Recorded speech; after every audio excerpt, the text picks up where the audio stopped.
회사를 자발적으로 그만둔 경우가 아니라면 실업급여를 받을 수 있습니다.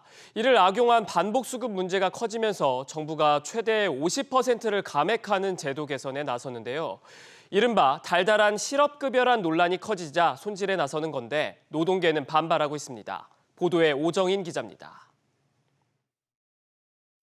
고용노동부가 입법 예고한 고용보험법 개정안의 핵심은 반복수급자에 대한 수급액 삭감입니다.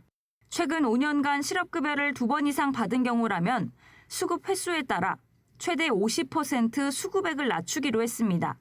실업급여 신청 후 최대 7일이던 대기 기간도 반복 수급자에 대해선 4주로 늘릴 계획입니다. 실업급여를 5년간 3번 이상 받은 반복 수급자는 지난해 11만여 명으로 6년 사이 43% 넘게 증가했습니다. 고용보험기금에 대한 그리고 실업급여에 대한 부분을 고용 안전망 측면까지 고려를 해서 재설계를 해야 되지 않을까 저는 생각이 들어요.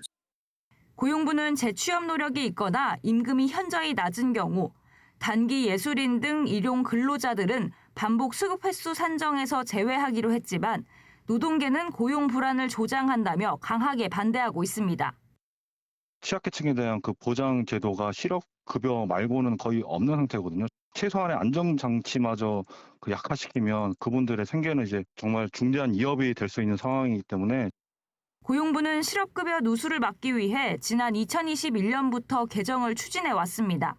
하지만 지난해 7월 부정수급자 입장에서 달콤한 보너스라는 뜻의 이른바 실업급여 논란이 불거진 후 동력이 떨어진 바 있습니다.